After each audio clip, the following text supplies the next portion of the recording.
The Lord be with you. And with your spirit. A reading from the Holy Gospel according to John. When Judas had left them, Jesus said, "Now is the Son of Man glorified, and God is glorified in him. If God is glorified in him, God will also glorify him in himself, and God will glorify him at once. My children, I will be with you only a little while longer. I give you a new commandment: love one another. As I have loved you, so you also should love one another. This is how all will know that you are my disciples, if you have love for one another." The Gospel of the Lord. Praise to you, Jesus Christ.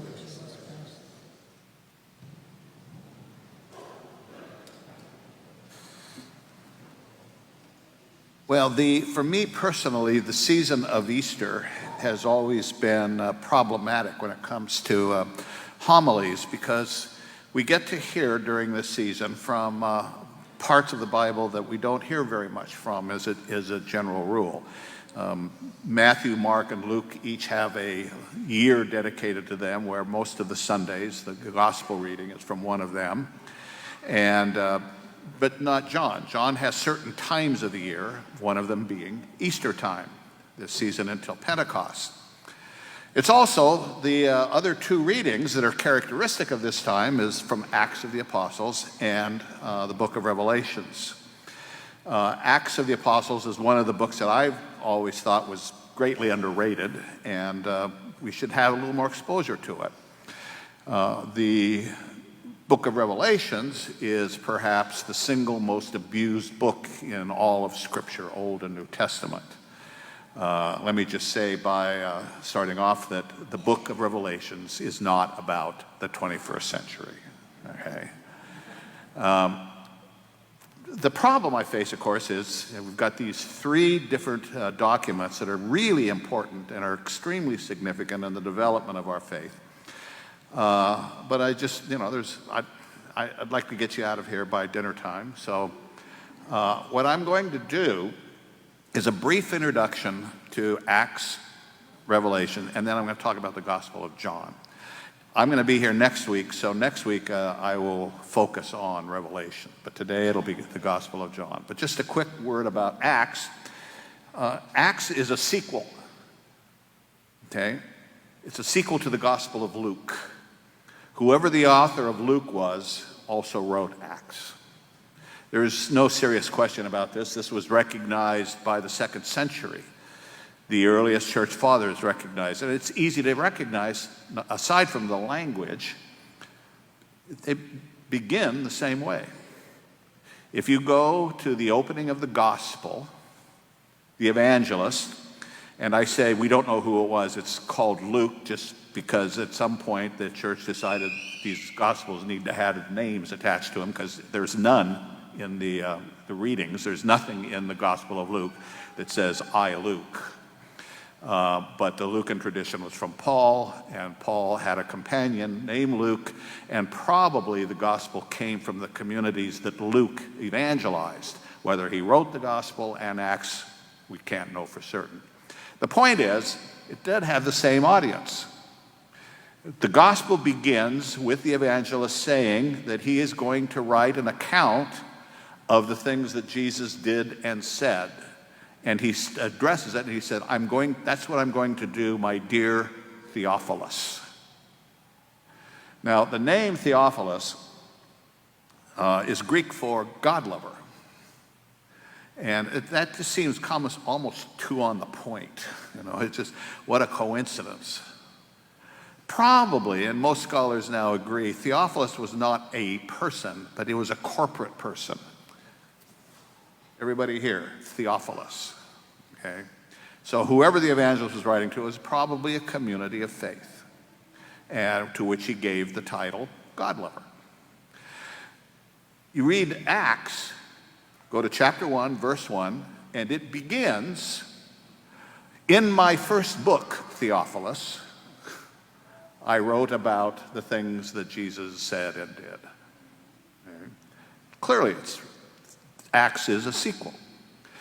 The scholars very early, I mean, the early church fathers noticed that in this material, the gospel and Acts, there was a geographical, as I might say, a geographical motif.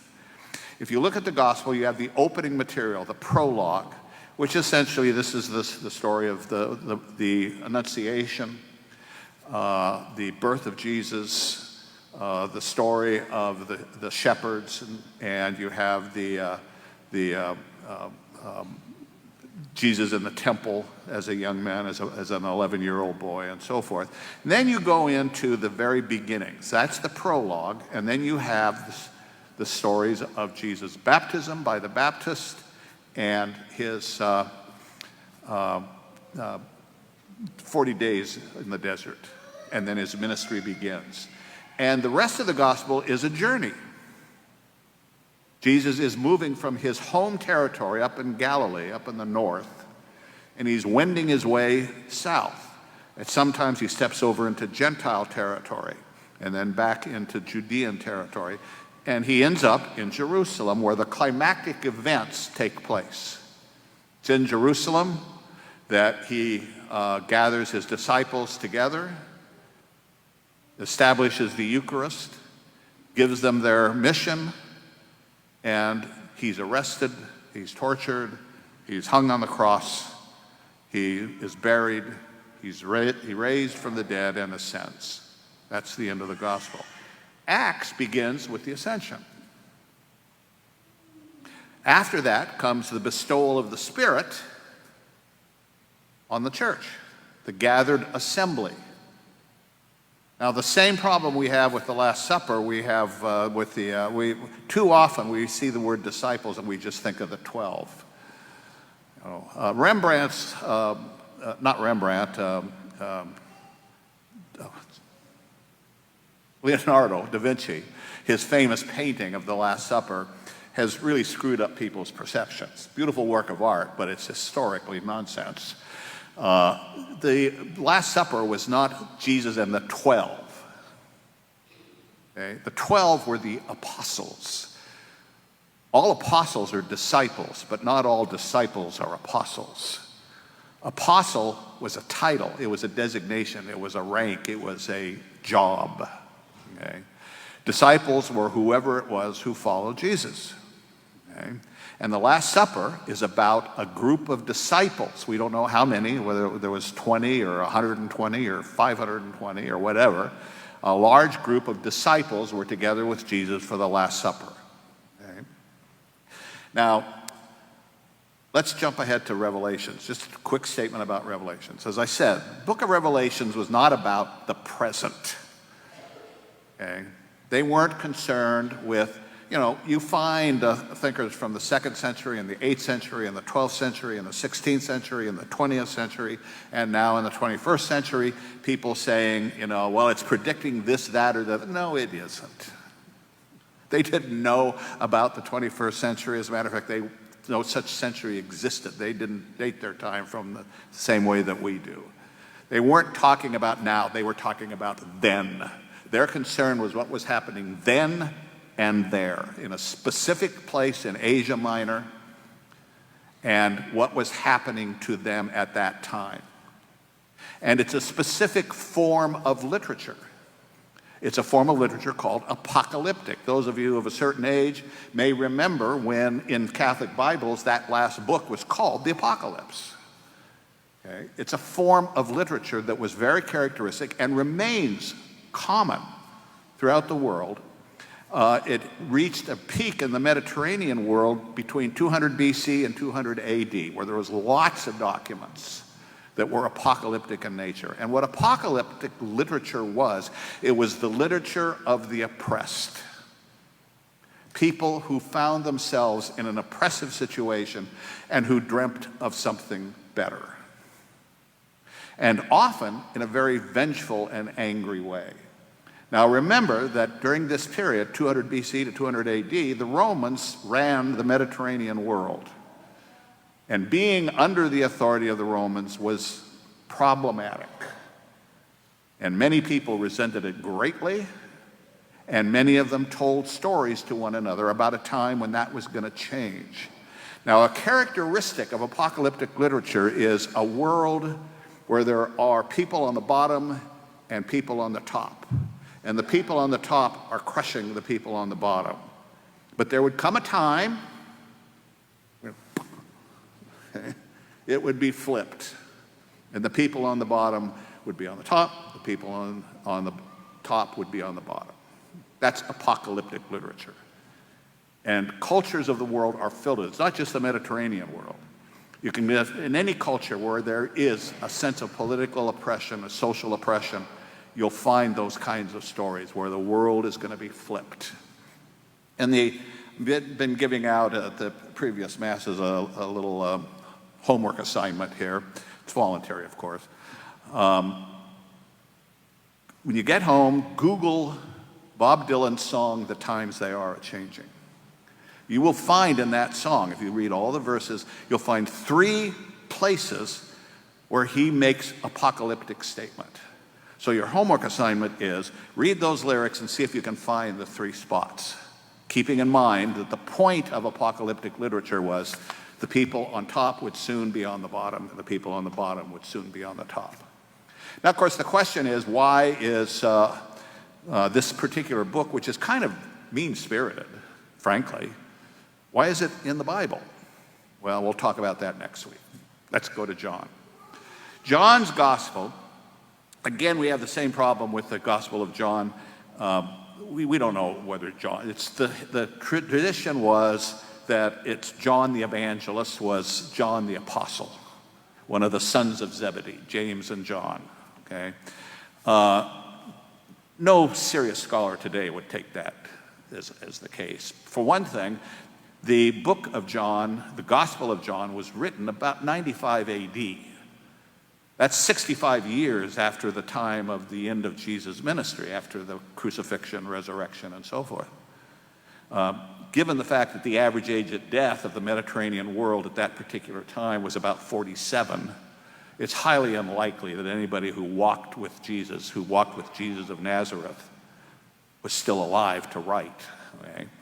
And plus, the Greek is just way too sophisticated. John was a fisherman, probably semi-literate, maybe utterly illiterate. So he didn't write it. Was there another John? Well, we don't know. This guy's name could have been Herbert. We don't know what it was. There's no mention of it. But it's just easier because everybody knows it as John, so we're going to talk about the Gospel of John, all right? And the Gospel of John was written at a very specific time and place because, like every single book of the Bible, Old and New Testament, it was written with some particular congregation, some particular assembly, some particular body of faith in mind. Okay? They weren't projecting about what was going to happen in 100 years or 500 years or 72 billion years, whatever. They weren't thinking in those terms. They were addressing the issues that the people they were speaking to had to address. John's gospel is very different from Mark, Matthew, and Luke. As a matter of fact, that's an exercise I suggest people sometimes do. If you've never actually read the Gospels, pick one of Mark, Matthew, or Luke, pick the first chapter, read it, and then read immediately afterwards the first chapter of John. It's like they're talking about totally different matter. Some of the names are the same, but it's really extremely different. Okay? Mark, Matthew, and Luke, they're kind of good storytellers. They have all kinds of little incidents and things that they talk about, and you have all the parables of Jesus and so forth. John doesn't have that stuff. There's a few things like the wedding feast at Cana, which is found only in John. But by and large, John it's tough reading. In this passage, I mean, now is the Son of Man glorified, and God is glorified in him. If God is glorified in him, God will also glorify him in himself, and God will glorify him oh, come on, John. No, it just doesn't capture the imagination. Okay? And the Gospel of John is full of this, because Jesus is talking constantly. Right? And he doesn't do as good a job as he does in Mark, Matthew, and Luke, because he doesn't seem to care about parables. He just has all these rolling concerns, these sentences that just are over and over and over again. Well, there's a reason for that. As I've said many times, we need to keep in mind that the four Gospels, first of all, were not historical narratives. They were based on historical realities, but they were stories developed, they were messages developed to deal with the issues that specific groups of people had. Now for John, the problem was, now remember, Mark's gospel was written somewhere around 72, so sometime right after the destruction of Jerusalem by the Romans. Somewhere around the mid-80s, Matthew and Luke come on the scene. John is about 10 years after that. His Greek is quite sophisticated, not as sophisticated as Luke's, but nonetheless, it's somebody who's a Greek speaker. Somebody that is his native language. He's not a Hebrew speaker. Doesn't speak Aramaic. He's a Greek speaker. And this author has an issue that was not present at least to the same degree in the earlier church. He's in an area where most of the Christians are not Jewish. There are Christian Jews in his community, undoubtedly, and they were probably the first evangelists. But by the time this gospel is written, he has a fairly large urban-based community, which is primarily Gentile, and for whom the Jewish tradition meant little or nothing. But it was also cosmopolitan. In today's language, we would say multiculturally diverse. And of course, it had all the problems that arise from that. This was a community of Christians that was quite divided. Quite divided. I mean, not that in this day and age we have to deal with a problem like that, but this was the case. So if you read the Gospel of John with that in mind, you begin to notice things. For example, his constant stress on finding unity and on binding yourself to others by love. And another thing to keep in mind is it's Greek, and the Greeks were much more sophisticated when it came to kind of making distinctions, philosophical distinctions in the use of words. We basically use love for anything which we intensely like. So you can have spouses love one another, mothers and fathers love their families, their children. The children love their parents. The people love their pets.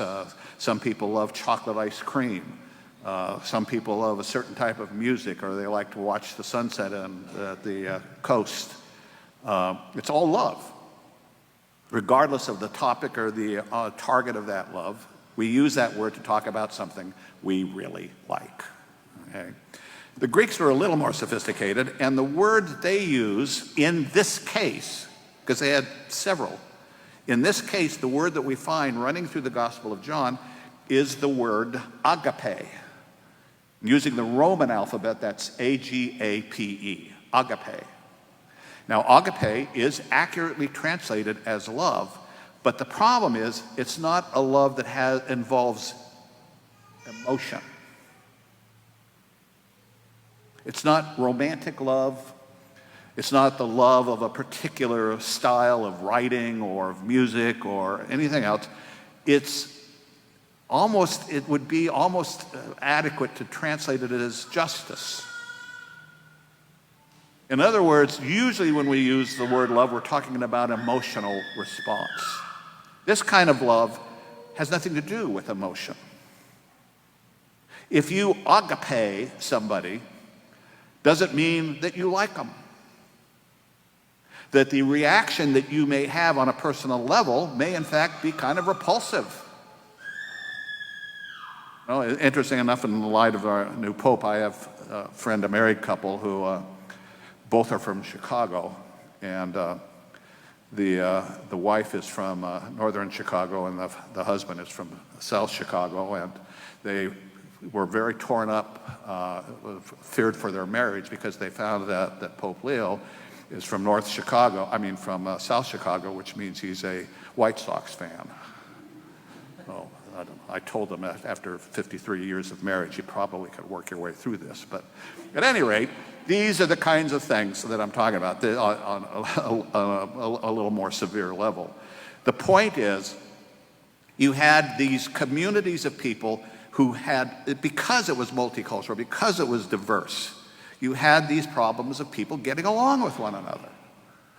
And John's gospel, his entire gospel, and you read it, read the whole gospel with this in mind, is to get these folks to think about the fact that all these differences, the things that divide them in the life of Christ, are irrelevant. It doesn't mean they're not irrelevant, and it doesn't mean they're not important. It doesn't mean that they don't have significance. But it means when you gather together, if you have been baptized in the water and the Spirit, you come before the table of the Lord, the word of the Lord, they don't matter. The idea of loving here doesn't mean you have to want to take everybody out for pizza and beer. It just means that you have to recognize the dignity and the worth of each person that you assemble with, because they are as much a child of God as you are. That's John's whole point in his gospel. And it is, in some respects, although, as I say, John's gospel is probably the least popular one for people to read, it may be the most important one we face. Just understand that to be people of the gospel does not mean that we have to feel this deep rolling emotion for one another. It means we have to learn to respect one another, honor the dignity of one another, even if times we find ourselves at loggerheads. Here and now, especially, this is what the world looks like. This is what the gospel wants the world to look like. For whatever differences that exist among those of us who are assembled here, at this point, in front of this book, in front of that table, it doesn't matter. We are one people, created by the same God, who loves us as much as he loves anything that he has created. That's the point of the Gospel of John.